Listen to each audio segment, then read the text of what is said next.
ಸಾಕಷ್ಟು ಆರೋಪ ಮಾಡ್ತಾ ಇದ್ರು. ಮುಂದಿನ ಹೋರಾಟ ಹೇಗಿರುತ್ತೆ ಸರ್?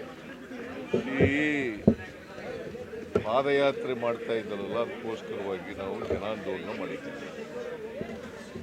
ಅದು ಸುಳ್ಳು ಅಂತ ಜನಗಳಿಗೆ ಹೇಳಲಿಕ್ಕೆ ಸುಳ್ಳು ಆರೋಪಗಳನ್ನು ಇಟ್ಟುಕೊಂಡು ಪಾದಯಾತ್ರೆ ಮಾಡ್ತಾ ಇದ್ದಾರೆ. ಸಿದ್ದರಾಮಯ್ಯನವರಿಗೆ ಕಪ್ಪು ಮಸಿ ಬಳಿಲಿಕ್ಕೋಸ್ಕರ ಪ್ರಯತ್ನ ಮಾಡ್ತಾ ಇದ್ದಾರೆ. ಈ ಸರ್ಕಾರವನ್ನು, ಜನರ ಆಶೀರ್ವಾದದಿಂದ ಬಂದಿರತಕ್ಕಂಥ ಸರ್ಕಾರವನ್ನು ಡಿಸ್ಲಾಡ್ಜ್ ಮಾಡಲಿಕ್ಕೆ ಪ್ರಯತ್ನವನ್ನು ಮಾಡ್ತಾ ಇದ್ದಾರೆ. ಅವರು ಸಿದ್ದರಾಮಯ್ಯನವರಿಗೆ ಕಪ್ಪು ಮಸಿ ಬಳಿದು ಅವರನ್ನು ರಾಜಕೀಯವಾಗಿ ಅಳೆದರೆ ನಮಗೆ ಅನುಕೂಲ ಆಗ್ತದೆ ಅಂತೇಳಿ ಭ್ರಮೆನಲ್ಲಿದ್ದಾರೆ. ಅವರ ಹಗರಣಗಳು ಬೇಕಾದಷ್ಟಿದ್ದಾವೆ. ಅವೆಲ್ಲನೂ ಕೂಡ ಎಕ್ಸ್ಪೋಸ್ ಮಾಡ್ತೀವಿ ನಾವು. ನಿನ್ನೆ ಕೆಲವು ಹೇಳಿದ್ದೀನಿ, ಇನ್ನೂ ಕೆಲವೆಲ್ಲ ವಿಚಾರಣೆಯಲ್ಲಿದ್ದಾವೆ. ಅದು ವರದಿ ಬಂದ ಮೇಲೆ ಅವ್ರ ಮೇಲೆಲ್ಲ ಯಾರ್ಯಾರು ತಪ್ಪಿತಸ್ಥರಿದ್ದಾರೋ ಅವ್ರ ಮೇಲೆಲ್ಲ ಕ್ರಮ ತಗೋತೀವಿ. ಕುಮಾರಸ್ವಾಮಿ ಇರ್ಬೋದು, ಯಡಿಯೂರಪ್ಪ ಇರ್ಬೋದು, ವಿಜಯೇಂದ್ರ ಇರ್ಬೋದು, ಆರ್ ಅಶೋಕ ಇರ್ಬೋದು, ಎಲ್ಲರ ಮೇಲೂ ಕ್ರಮ ತಗೋತೀವಿ.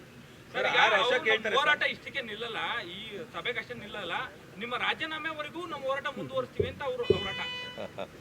ಈಗ ನಾನು ಇಂಥವಕ್ಕೆಲ್ಲ ಎದುರ್ಕೊಂತೀನ, ಇಂಥವಕ್ಕೆಲ್ಲ ಭಕ್ತಿನ. ನಾನು ಸುಳ್ಳು ಆರೋಪಗಳನ್ನು ಇಟ್ಕೊಂಡು ಪ್ರಚಾರ ಮಾಡಿದ್ರೆ, ಹೋರಾಟ ಮಾಡಿದ್ರೆ, ಈ ಸುಳ್ಳು ಆರೋಪಗಳ ಮೇಲೆ ಮಾಡ್ತಕ್ಕಂಥ ಹೋರಾಟ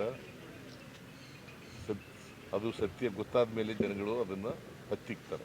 ಸರ್, ಪೊಲಿಟಿಕಲಿ ನೀವು ಅದನ್ನ ಹ್ಯಾಂಡಲ್ ಮಾಡಿದ್ದೀರಿ ಸರ್. ಪೊಲಿಟಿಕಲಿ ನೀವು ಇದನ್ನ ಹ್ಯಾಂಡಲ್ ಮಾಡಿದ್ದೀರಿ ಸರ್ ನಿನ್ನೆ ಸಮಾವೇಶದ ಮೂಲಕ. ಈಗ ಲೀಗಲ್ ಫೈಟು ಅಂತಾರೆ, ರಾಜ್ಯಪಾಲರ ಮೂಲಕ ಕೋರ್ಟ್ಗೆ ನಿನ್ನೆ FIR ಮಾಡ್ತಿದ್ದಾರೆ. Now you have decided to fight these false allegations both politically and legally.